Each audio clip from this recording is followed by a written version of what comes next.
بسم اللہ الرحمن الرحیم۔ محترم سامعین و ناظرین گرامی قدر، اہل بیت رسول علیہ السلام کی جس دور میں بھی مخالفت کی گئی اور آل رسول علیہ السلام پہ جو ظلم و ستم اور ان کے ساتھ جو ایک ناروا سلوک امت کی جانب سے رہا ہے، اس کی بہت ساری وجوہات ہیں۔ ان وجوہات میں کبھی مسلمانوں کی جماعتوں کے درمیان حصول اقتدار، اختیار، حکومت، کرسی کا لالچ رہا، اور جو لوگ بھی اس حوالے سے یہ دلچسپی رکھنے والی جماعتیں تھیں، یعنی مسلمانوں کے مختلف گروہ اجماع کرتے چلے آئے، اور اس بنیاد پر یعنی حکومت، اقتدار، اختیار کے لالچ میں، کرسی کے لالچ میں، حکومت کے لالچ میں، وہ ایک صف پہ، ایک پیج پہ آتے رہے۔ جن کے دلوں میں لالچ حکومت کا، پیسے کا، دنیا کا اور ریاست کا، کرسی کا، جن کے ذہنوں میں پیار رہا، جن کو اس چیز کا لالچ رہا، اس کامن اور متفق لالچ کی بنیاد پر ہر گروہ دوسرے گروہ کے ساتھ تعاون کرتا چلا گیا اور کرتا چلا آ رہا ہے۔ لیکن یہ گھرانہ آل رسول کا گھرانہ کہ جس نے ہر دور میں دین اسلام کی پاسداری اور اللہ کے نظام کی اور سرکار دو عالم صلی اللہ علیہ وآلہ وسلم کے لائے ہوئے پیغام اور قرآن کی حقانیت کے حوالے سے اور دین اسلام کی پاسداری و آبیاری کے لیے سعی و کوشش کا دامن کبھی نہیں چھوڑا، اور چھوڑ بھی کیسے سکتے تھے کہ جب کہ نبی اکرم صلی اللہ علیہ وآلہ وسلم کے دین اور قرآن کے وارث ان کو اللہ اور رسول نے مقرر کر دیا، اور اس بنیاد پر کہ یہی حقیقی حقدار تھے، اپنی طہارت، اپنے علم، اپنے فضل و کمالات اور اپنی عظمت کے حوالے سے، اپنی پاکیزگی کے حوالے سے، اپنے کمالات کے حوالے سے، اپنی شجاعت کے حوالے سے، اپنی سخاوت کے حوالے سے، اپنی ایمانداری کے حوالے سے اور اپنی ریاضت و عبادت کے حوالے سے اللہ کی توحید کو منوانے کے حوالے سے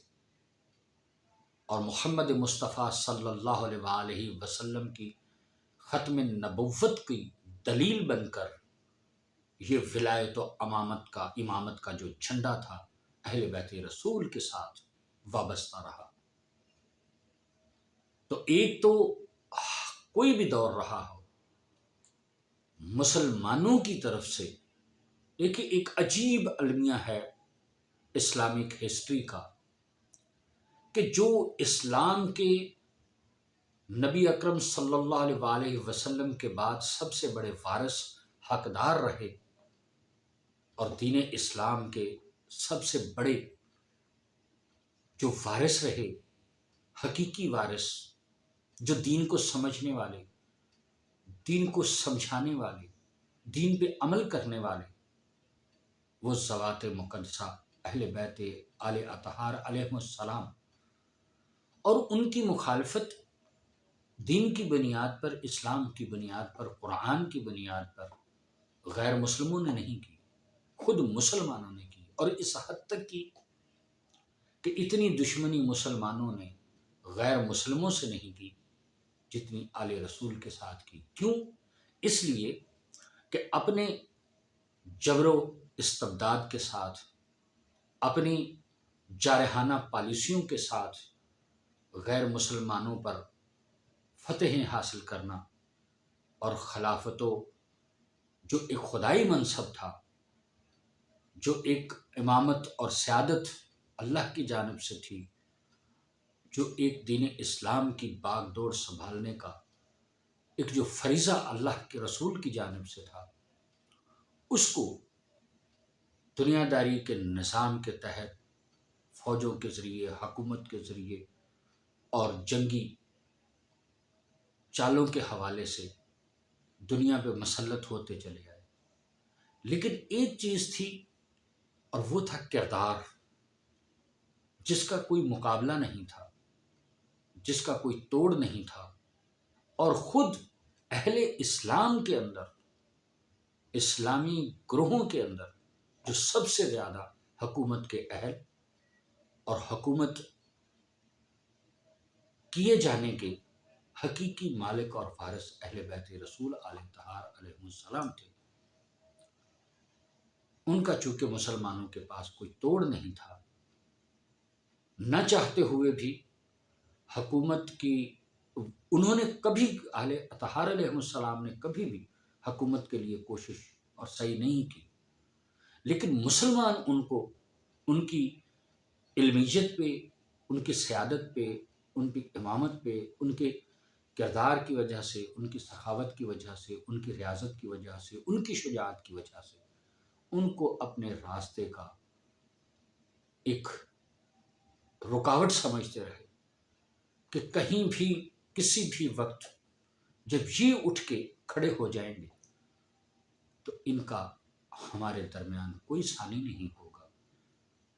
تو نہ رہے بانس اور نہ بجے بانسری۔ ایک تو سب سے بڑی وجہ یہ تھی حکومت و اقتدار و اختیار کے حوالے سے، کرسی اور سیاست کے حوالے سے مسلمانوں نے آل اطہار کو، کیونکہ ان کی سیاست، ان کی امامت، ان کی سیادت، ان کی حکومت تھی اللہ کی حکومت کے حوالے سے، رسول اللہ کی حکومت کے حوالے سے، دین اسلام کی حکومت کے حوالے سے، قرآن و اسلام کے حوالے سے، اس کے مطابق ان کی زندگیاں تھیں، اور ایسا ہی معاشرہ، ایسی ہی حکومتیں یہ تشکیل دینے والے تھے۔ لیکن لوگوں کو تو پیسہ چاہیے، دولت چاہیے، اختیار چاہیے، اقتدار چاہیے، تو اس لیے ان کے پاس ایک ہی راستہ تھا، وہ تھا جبر کا راستہ، اور سب سے بڑی کردار کے حوالے سے جو رکاوٹ تھی وہ تھے اہل بیت آل اطہار علیہ السلام۔ لہٰذا ایک وجہ یہ رہی مسلمانوں کی طرف سے خود اپنے ہی نبی کی آل کی مخالفت کیے جانے کی، اور دوسری بڑی وجہ وہ تھی کردار اہل بیت آل اطہار علیہ السلام۔ جو لوگ حکومت و اقتدار میں نہ بھی تھے، وہ لوگ بھی، ان میں سے بھی بہت سارے لوگ ایسے تھے کہ جو ان کے زہد و تقوی کی وجہ سے، ان کی نیک نامی کی وجہ سے، ان کی عبادت و ریاضت کی وجہ سے، ان کی جو اللہ نے شان اور مرتبہ دیا تھا، اس کے ضد اور حسد اور بغض میں کہ ہم ایسے کیوں، ان کو یہ شان، یہ مرتبہ، بے شمار مثالیں اگر میں عرض کرنا چاہوں تو تاریخ میں بہت مثالیں ملتی ہیں، لیکن وقت کے دامن میں گنجائش نہیں۔ مختصراً آپ کو ایک اہم نقطہ اور ایک نقطۂ فکریہ آپ کی خدمت میں، آپ کی سماعتوں کی نظر کرنا چاہتا ہوں کہ اہل بیت رسول کی دوسری مخالفت کی بڑی وجہ ان کا کردار اور ان کی سیرت۔ جو بد کردار لوگ تھے اور جو دنیا دار لوگ تھے، جو کینہ اور بغض رکھنے والے تھے، شیطان کے پیروکار تھے، انہوں نے بھی آل اطہار کی مخالفت کی۔ تو برادران اسلامی، ضرورت اس امر کی ہے کہ ہم صاف ذہنوں کے ساتھ، ہم پاکیزہ ذہنوں کے ساتھ،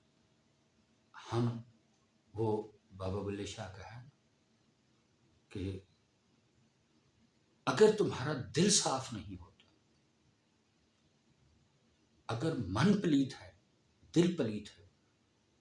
تو پھر یہ کیا فائدہ تسبیح کھڑکائے ہو؟ یہ تسبیحاں کھڑکانے سے کیا ہوگا؟ جب تک آپ کے اعمال میں اخلاص اور خلوص نہیں آئے گا تب تک آپ کے اعمال کسی کام کے نہیں ہیں۔ بہت بڑی اور خوبصورت بات کیا کرتے تھے طارق عزیز بھی، علامہ اقبال کے ایک شعر کا حوالہ دیتے ہوئے، کہ اگر تمہارے دلوں میں ایمان کی اور اسلام کی شمع روشن نہیں تو پھر تمہارے یہ اعمال محض دکھاوے کے اعمال۔ اگر دل سے ہی تم مسلمان نہیں ہو، دلوں میں ہی ایمان داخل نہیں ہو، تو پھر یقین مانیں۔ اور یہ کیسے آئے گا، اس کی وجہ کیا ہے، یہ کیسے حاصل ہو سکتا ہے؟ یہ تو صحابہ کرام کے دور میں، صحابہ کرام رضوان اللہ علیہ اجمعین، ان کے حوالے سے یہ ثابت ہے کہ ہم جب کسی کا ایمان کو پرکھنا چاہتے تھے تو علی کی محبت کو معیار بنایا کرتے تھے، کیونکہ یہ رسول اللہ کا حکم تھا، یہ رسول اللہ کا فرمان تھا۔ یہ کتنی مثالیں ہیں تاریخ میں، کتنی واقعات ہیں، کتنی احادیث ہیں۔ ابھی میں کل آپ کو ایک کتاب کا تعارف کرواؤں گا، ہمارے اس دور میں لکھی جانے والی کتاب، کہ جس میں 500 سے زیادہ 550 آیات باقاعدہ لکھ کر اس کتاب میں بتایا گیا کہ جو مولا کائنات علی علیہ السلام کی شان میں نازل ہوئی۔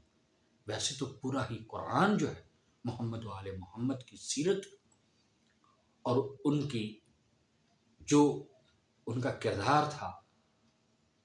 جو ان کی طہارت پاکیزگی اور ان کے اعمال تھے،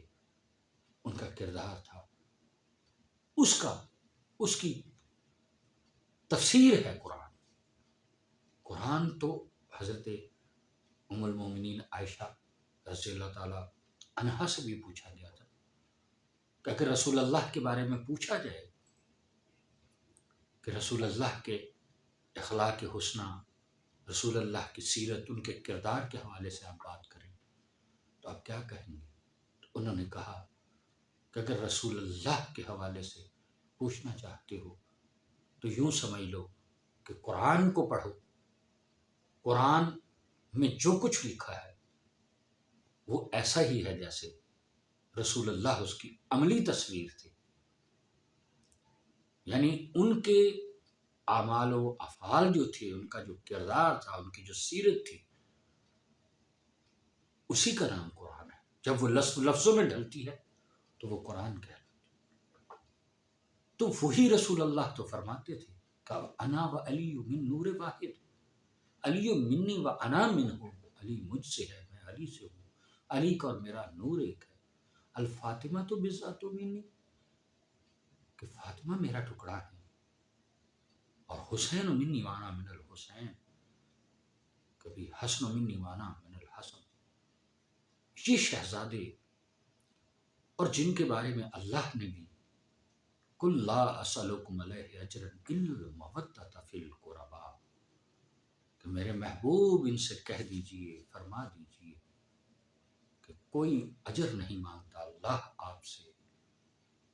ماں سوائے اس کے کہ آپ رسول اللہ کے اقربا سے محبت اور مودت اختیار کریں۔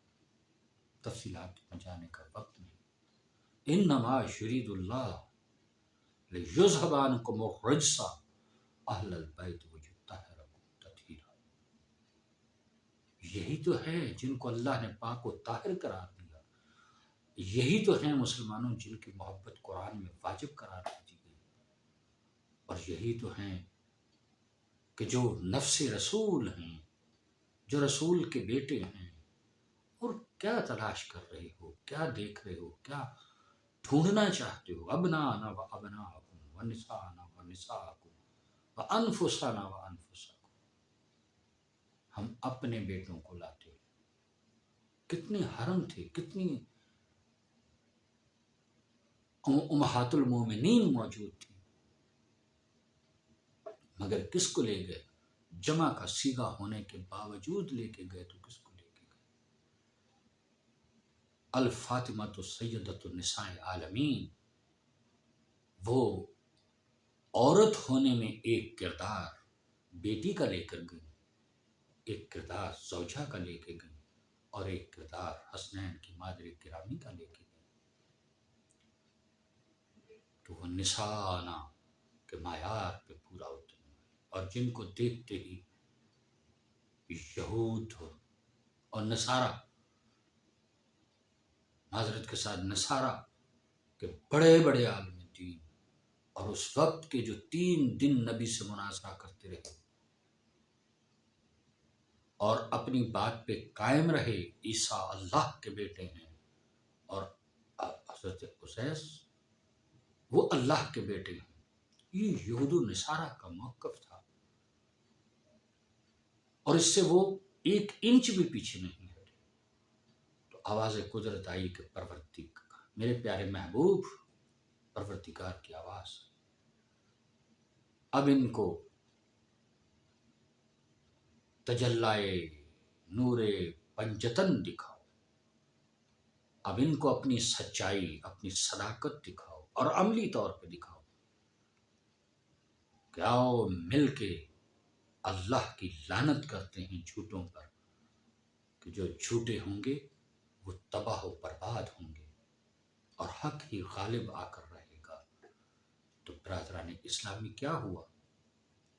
ان ذوات مقدسہ کے طرف نگاہ کا اٹھنا تھا کہ تھرا اٹھے،